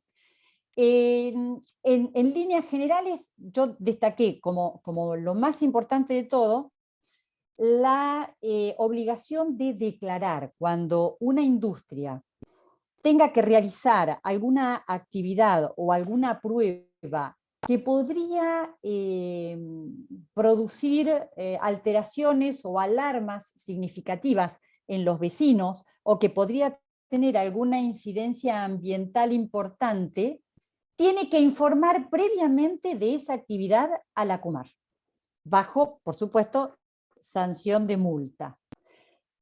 También establece la resolución 12 que los establecimientos situados en el ámbito de ACUMAR deben tener el seguro ambiental obligatorio de acuerdo al nivel de complejidad que les corresponda, según la normativa vigente respecto del seguro, y establece que la ACUMAR establecerá con la nación, la provincia o la ciudad, según corresponda, la forma de implementar el seguro o como asegurado o como coasegurado cuando los establecimientos ya tengan contratado un seguro con las jurisdicciones que yo acabo de mencionar.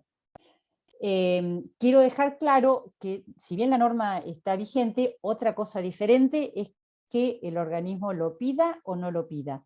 Eso es otra historia, pero es importante tener en cuenta que la resolución 12 que está vigente lo establece como una obligación. Y la otra cuestión importante que yo ya adelanté y me parece muy importante tenerlo en cuenta es que la Cámara de Toma de Muestras y Aforo y Medición de Caudales debe tener la construcción, las dimensiones y la forma que haya establecido la autoridad provincial, si está en Provincia de Buenos Aires, o la Ciudad de Buenos Aires, que es la normativa nacional, si está en Ciudad de Buenos Aires. En el caso de que no sea así, ACUMAR otorga 10 días para la adecuación. Y hay que tener en cuenta esos plazos, porque luego, si no se cumplen, independientemente de que ACUMAR no venga exactamente a los 10 días, si prueba que no se cumplió dentro de los 10 días, podría ser causal de sanción. ¿Qué pasa con las inspecciones y las tomas de muestra en ACUMAR? Cuando ACUMAR va a hacer una inspección, va a tomar una muestra que va a lacrar con una cadena de custodia y va a tomar una contramuestra que le va a dejar a la empresa, también lacrada y también asentada en la cadena de custodia. ¿Qué puede hacer la empresa con esa contramuestra?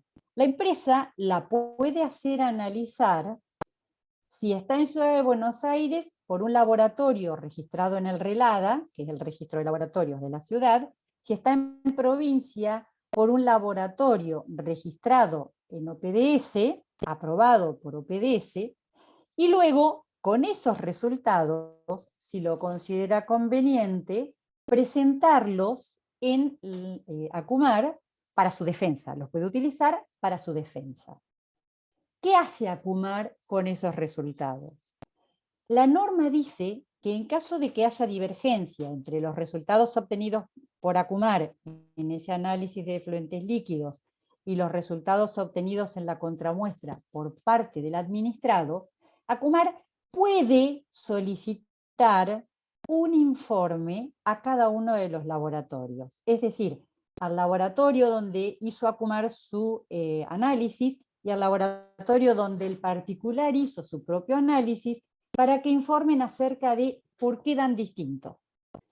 ACUMAR dice puede, o sea, la norma dice puede, no dice debe, pero si se solicita, ACUMAR, en defensa del derecho del administrado, debiera solicitar a los laboratorios para que informen, y esto es, considero personalmente, una evolución respecto de cómo sucedía antes, donde se hacía un análisis, se le daba una contramuestra, el administrador llevaba su contramuestra y ACUMAR la ignoraba.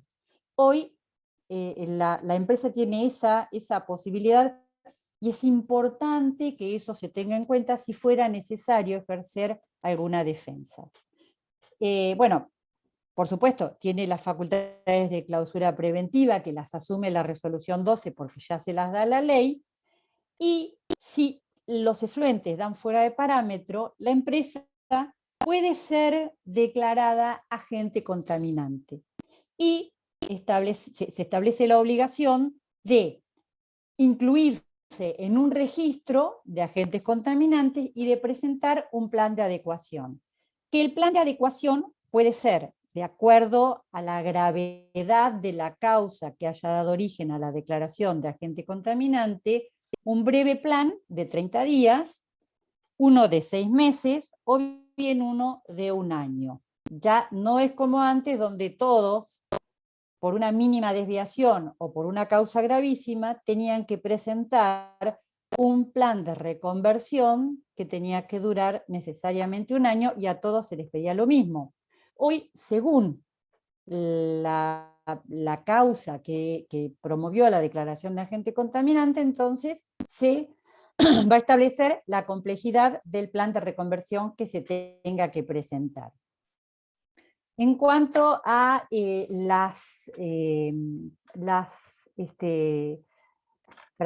cuanto a los plazos que puede llegar a demorar la reconversión, la aprobación de la reconversión, bueno, hoy no sería posible calcular cuáles serían los plazos, porque la verdad es que como todos los organismos del Estado, la mayor parte de las personas está trabajando home office, está bastante alterado el ritmo, pero la norma establece que los plazos deberán ser mucho más breves del tiempo que se tardaba antes, que incluso llevaba años.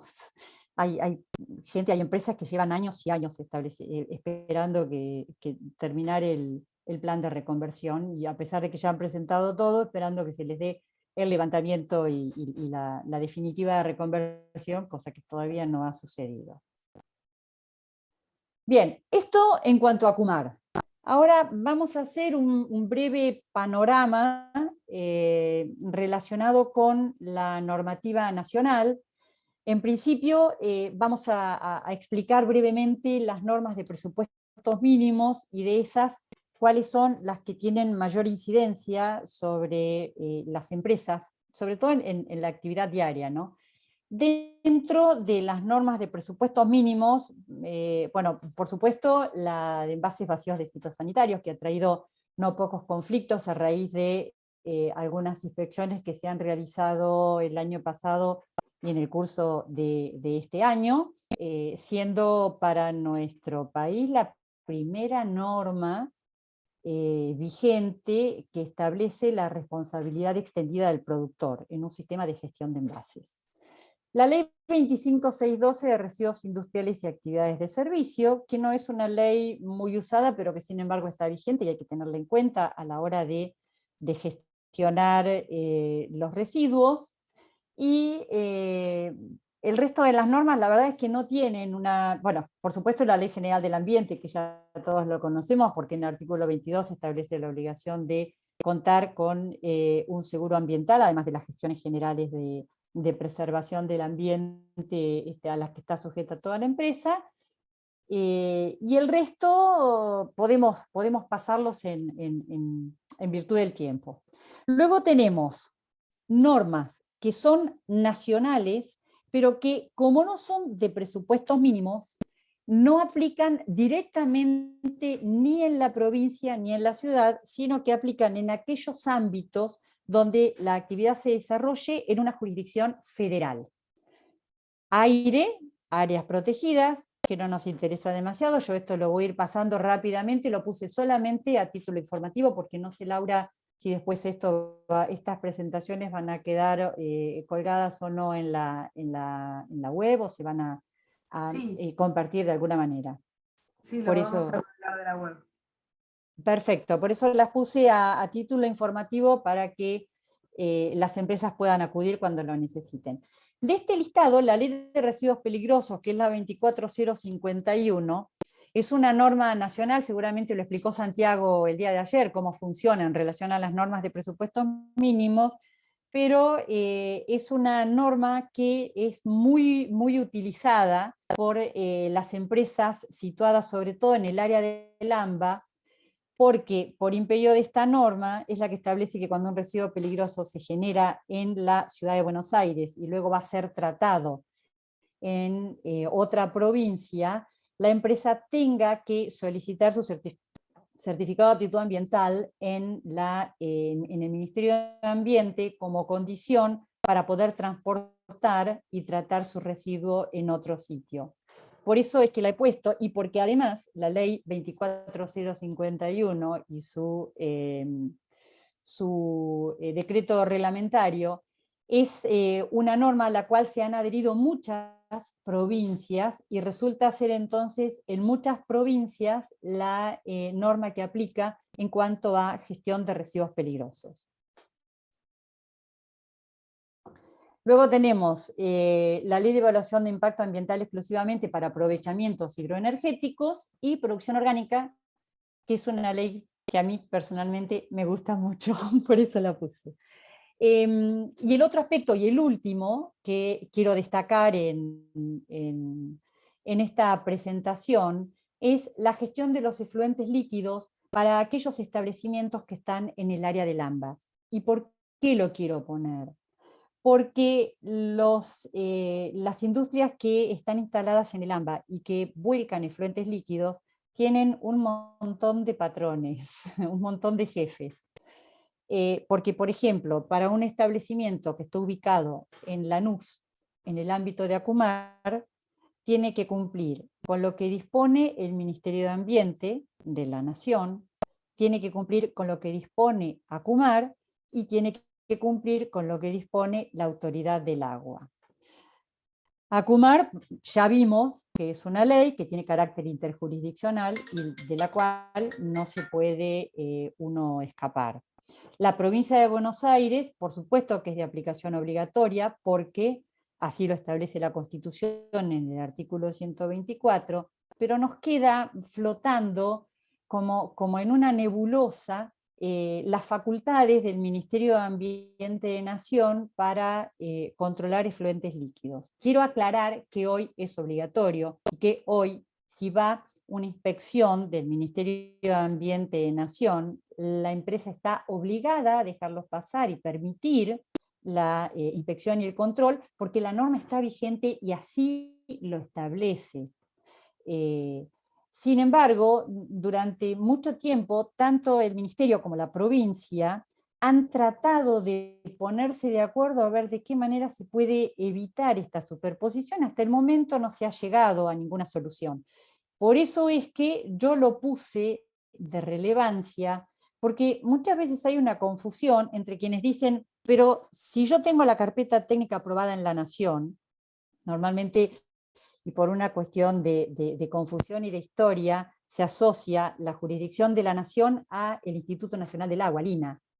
En realidad el INA ya no tiene ninguna vinculación con la gestión de efluentes líquidos, es el Ministerio de Ambiente quien se ocupa puntualmente. Entonces muchas veces dicen, si yo tengo ese permiso en la Nación, ¿por qué también tengo que pedir el permiso a la Autoridad del Agua o viceversa? Entonces, para evitar malinterpretaciones, es importante que quede claro que quien está instalado en una zona en la cual tienen jurisdicción las tres autoridades debe cumplir con las tres. Vamos a hacer un breve raconto de dónde vienen estas facultades de la Nación. Para ser honestos, la Nación llegó primero que la provincia en el control en algunas zonas del conurbano. Porque la ley 13.500 1977, que era la Ley de Creación de Obras Sanitarias, le dio a Obras Sanitarias la facultad de tomar medidas para sanear el curso de agua, controlar la calidad de los efluentes, etc. Y lo hizo como autoridad de control para aquellas empresas que vertían en los caños que eran de propiedad de Obras Sanitarias. Luego, ese poder de policía que tenía Obras Sanitarias se extendió y llegó incluso a controlar donde las empresas no volcaban en caños, sino que volcaban a cursos de aguas naturales. Cuando se privatiza el servicio de provisión de agua y cloaca en el área del AMBA, del conurbano, y se entrega la concesión a Aguas Argentinas, obviamente Aguas Argentinas no podía tener poder de policía. Entonces, ese poder de policía se traslada por el decreto 674 del 89 a la que en ese momento era la Secretaría de Ambiente Humano, algo así se llamaba, no me acuerdo bien el nombre, pero para evitar complejidades con los nombres le vamos a llamar Ministerio de Ambiente. Entonces, en el año 89, el control de la calidad de los efluentes líquidos que se volcaban en el área del AMBA, servida en un primer momento por Obras Sanitarias y después por Aguas Argentinas, se le entrega al Ministerio de Ambiente. Además de controlar los parámetros de vuelco, se establece la obligación de presentar una declaración jurada anual de vertidos líquidos que hoy sigue estando vigente. En el año 92, por el decreto 776, el control de la contaminación hídrica se le entrega de manera completa a lo que hoy es el Ministerio de Ambiente. Ahora, sucede que en el año 94 la Constitución establece que el dominio de los recursos naturales y por lo tanto el poder de policía sobre los mismos y su control le corresponde a las provincias. Entonces la provincia en el año 2000 sanciona la ley 12257, después su decreto reglamentario en el 2007, establece todo el control que ya venía haciendo desde mucho tiempo antes, sobre la calidad de los recursos hídricos que se volcaban en la provincia de Buenos Aires, y nos queda superpuesta el Ministerio de Ambiente de Nación con el control de la Autoridad del Agua. Y hoy sigue estando. El criterio que ha utilizado el Ministerio de Ambiente para controlar ha fluctuado a lo largo de los últimos 15 años. En un principio, el Ministerio de Ambiente hacía inspecciones, controlaba y sancionaba solamente a quienes volcaban en los conductos cloacales. En algún momento empezó a controlar y sancionar también a los que volcaban a cuerpos de agua superficial, argumentando que, y eso es cierto, la ley 13577 no exigía que fuera a la colectora cloacal, sino que decía en aquellos lugares donde preste servicio, obras sanitarias. Le hace luego Aguas Argentinas y luego AISA, pero siempre interviniendo el Ministerio de Ambiente. Entonces, en algún momento, incluso yo he visto que últimamente se ha repetido este criterio, independientemente de que se vuelque o no se vuelque una colectora cloacal, iba el Ministerio de Ambiente, controlaba, y si los efluentes estaban mal multaba, y si no se presentaba la declaración jurada también se multaba. Ese ha sido un poco un punto de conflicto, ese ha sido un poco un punto de conflicto que siempre ha habido entre la empresa, porque la norma no es clara y nunca queda claro quién tiene que cumplir y quién no. Y yo sugiero que, bueno, ante la duda se presente la declaración jurada. No queda ninguna duda que quien vuelca en una colectora lo debe hacer. Y quien vuelca en un curso de agua, teniendo en cuenta que se trata de una situación gris, lo conveniente sería, si no le trae problemas a la compañía, que lo presente para evitar una eventual multa, que yo las he visto, además. Y luego tenemos la resolución 555 del 2012, que establece de qué manera se debe presentar la documentación técnica para solicitar el permiso de aprobación de vuelco de los vertidos industriales en el área de jurisdicción del Ministerio de Ambiente. ¿Qué sucede? Cuando alguien quiere volcar en un área de jurisdicción del Ministerio de Ambiente, debe pedirle primero a la proveedora local, supongamos AISA, la factibilidad hidráulica de vuelco.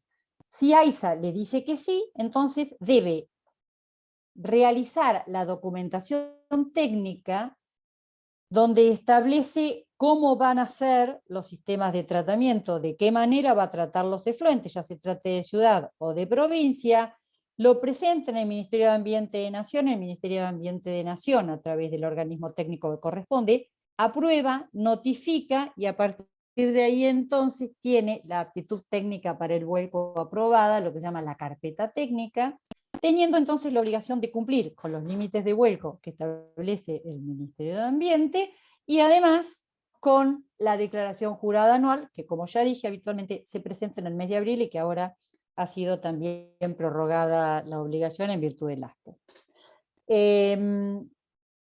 ¿Qué sucede con la carpeta técnica?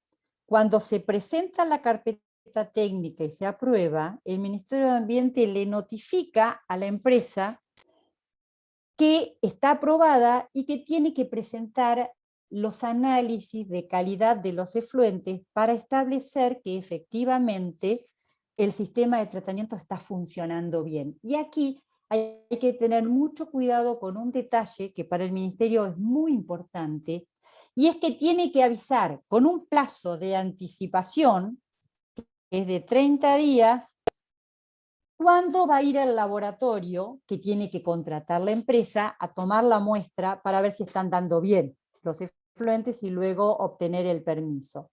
Esto el Ministerio lo solicita porque si quiere puede ir y estar en el momento donde se toman los análisis, sacar incluso su propia muestra y llevársela para propio control. Y suele suceder también que durante esa presencia de la extracción, cuando va a presenciar la extracción de las muestras por parte del laboratorio, aproveche para hacer una recorrida y contrastar los planos que se presentaron con la obra que está realizada.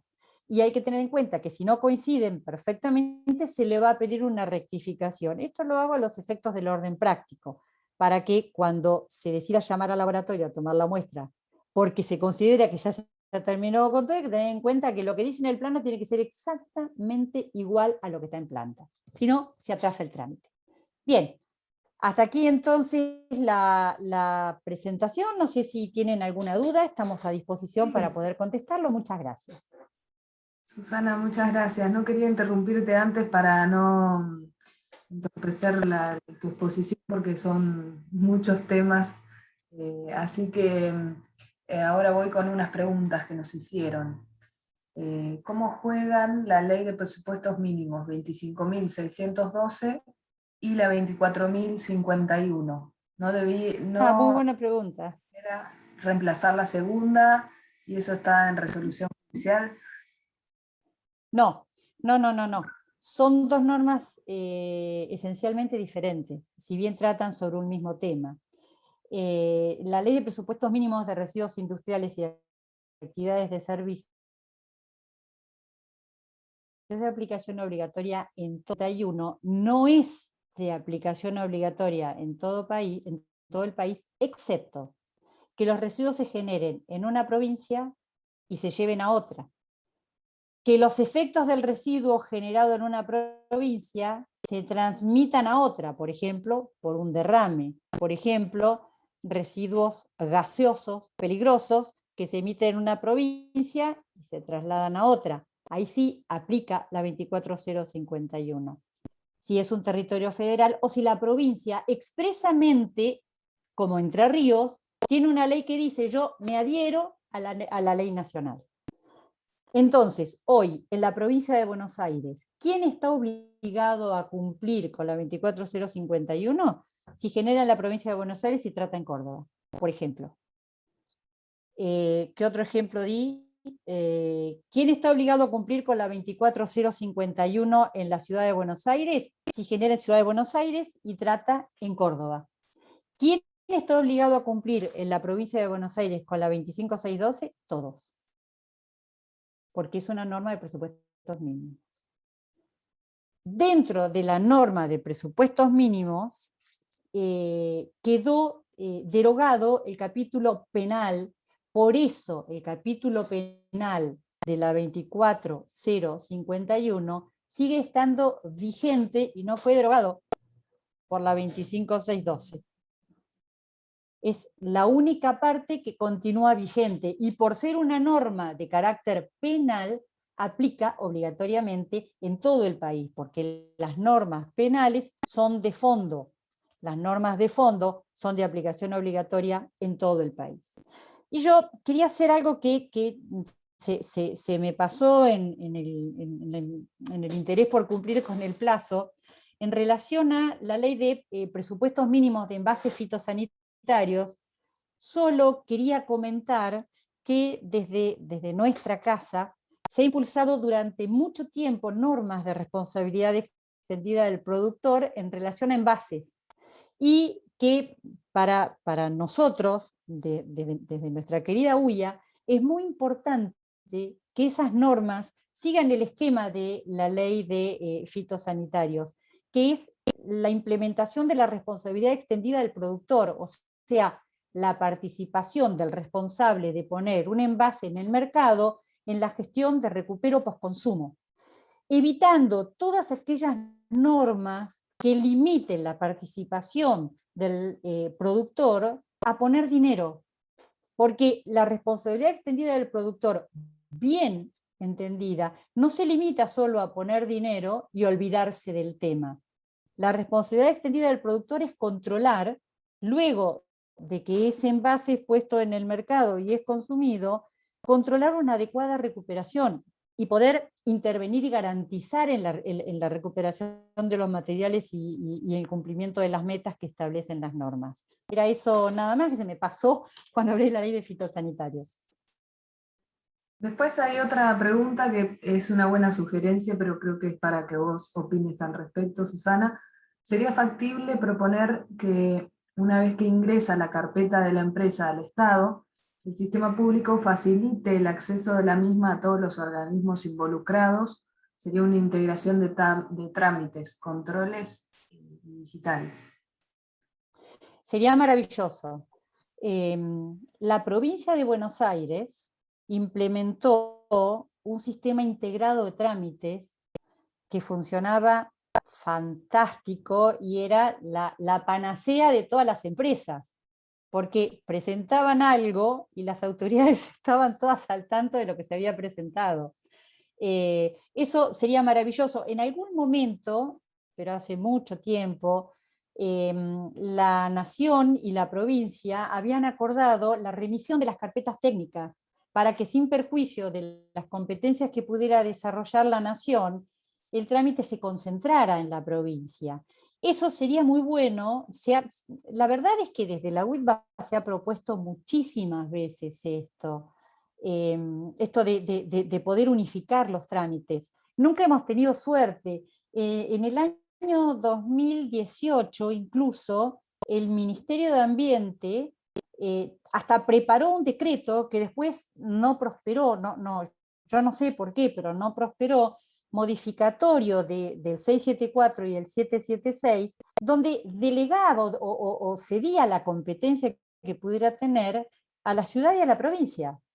Porque la verdad es que si no tenemos una superposición de normas, que a veces hasta es complejo, y bueno, iría un poco contra este criterio de ventanilla única hacia donde caminan los estados modernos, ¿no? Pero creo que sí, que sería muy bueno si se pudieran llevar propuestas concretas y viables para facilitar la tarea, sin perjuicio de las facultades y el control que cada autoridad tiene la obligación de ejercer, por supuesto. Sí, la verdad que además todo lo que expusieron hoy, como vos, Susana, son normativas muy actuales. Así que es todo un tema estar también, digamos, actualizado desde las pymes más que nada.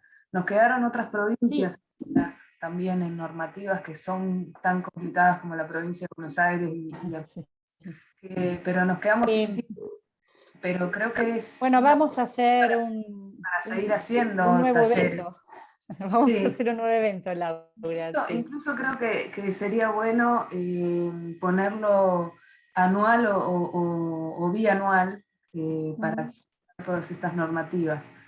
Bueno, Susana, te dejo, quedan poquitos minutos, pero si tenés tiempo podés hacer la última parte, no sé si pensabas hacer las tendencias. Sí, exactamente. Solo mencionar hacia dónde camina la voluntad legislativa hoy en cuestiones ambientales. De lo que hemos podido analizar, hablamos del Parlamento Nacional, de lo que hemos podido analizar hay algunos proyectos de ley que merecen seguimiento, que de hecho se está haciendo, pero solo a título informativo. Tenemos proyectos de presupuestos mínimos de evaluación de impacto ambiental, que permita garantizar al menos un piso de calidad para los estudios de impacto ambiental en todo el país. Tenemos un proyecto que propone la incorporación de un capítulo de delitos ambientales al Código Penal, que también es son proyectos que merecen el seguimiento de la comunidad y sobre todo la participación de la comunidad, porque esto va a tener una fuerte incidencia en la actividad productiva, de acuerdo a cómo se defina cada uno de los delitos que se incorporen. Todo esto nació a raíz de los desgraciados eventos de incendios que ha habido en nuestro país, que cada vez son más porque bueno, el cambio climático hoy es una realidad y la sequía y todo promueve los incendios, y a raíz de eso es que se han impulsado no pocos proyectos de incorporación de delitos penales al código. Luego tenemos proyectos relacionados con la responsabilidad extendida del productor, como los proyectos referidos a envases y gestión de envases postconsumo, redes de pesca, residuos de aparatos eléctricos y electrónicos, donde también aplica la responsabilidad del productor, y el proyecto de neumáticos fuera de uso, responsabilidad extendida del productor de los neumáticos fuera de uso, que ya tiene media sanción del Senado, y de acuerdo a lo que indican los especialistas en análisis legislativo, tendría muy buenas chances de convertirse en ley. Así que, en línea, bueno, luego por supuesto los proyectos de prohibición de plásticos de un solo uso, que van a tener una fuerte incidencia, sobre todo en la industria de consumo masivo. Y eso es más o menos un poco el panorama legislativo y las cuestiones que hay que tener en cuenta en la evolución del periodo que viene. Bueno, gracias Susana, creo que hay mucho más para hablar de esto, pero nos hemos quedado sin tiempo. Hay una última pregunta respecto al tema que venías charlando anteriormente, que dice, ¿qué sucedió con el sistema integrado de trámites a que se hizo referencia y no estaría vigente? La verdad es que Manuel tendría mayor expertise que yo para contestar eso, pero el sistema integrado de trámites era una excelente iniciativa que permitía conformar una base de datos generales, como por ejemplo datos relacionados con la empresa titular y los datos geográficos, e incluso la vinculación de la empresa titular al inmueble o establecimiento. Lamentablemente, por causas que yo desconozco, que en algunas ocasiones también son atribuibles, independientemente del resto, una de las causas que sí se sabe es que hay problemas con los sistemas, para armonizar los sistemas de las tres autoridades de aplicación. No se pudo seguir adelante con este sistema integrado de trámites en la provincia de Buenos Aires, de manera que hoy lamentablemente hay que ingresar por un sitio a la Autoridad del Agua, por otro sitio a OPDS, y la Dirección de Ordenamiento Urbano y Territorial, que era la tercera autoridad que estaba integrada, hoy está fuera de ese sistema. Esperemos que en algún momento se puedan volver a armonizar, porque funcionaban muy bien, y la verdad es que era una simplificación de trámites muy importante para los administrados. Era realmente muy importante. Cierto. Bueno, agradecemos entonces a los oradores. Hubo gracias también de parte de los participantes hacia los oradores. Así que creo que hemos tenido éxito en el taller que realizamos ayer y hoy. Esperamos que haya sido de utilidad. Vamos a compartir las presentaciones de todos los oradores. Se va a subir a una nota en la web de la UIA junto con los videos de estos talleres. Y a los participantes les notificaremos cuando estén disponibles para que puedan acceder. Así que agradecemos de nuevo a todos, esperamos que les haya sido útil y nos volveremos a encontrar en algún otro ciclo de Producir Sustentablemente, organizado principalmente por el Departamento de Medio Ambiente y Desarrollo Sustentable de la UIA y en colaboración con el Departamento PIMI y el CEAS. Claudio, ¿querés decir algunas palabras para saludarnos, para cerrar? Nada más. Muchas gracias a todos por el interés y seguirnos hasta el final. Ya los vamos a estar informando de nuevos seminarios. Queremos acercar a la PYME, sobre todo, información que sea útil para la gestión del día a día. Y si ustedes tienen interés en alguna temática en especial, pónganse en contacto con María Laura y veremos de organizar un seminario específico también. Así que muchas gracias. Perfecto, el mail nuestro es ambiente@uia.org.ar. Gracias y hasta luego.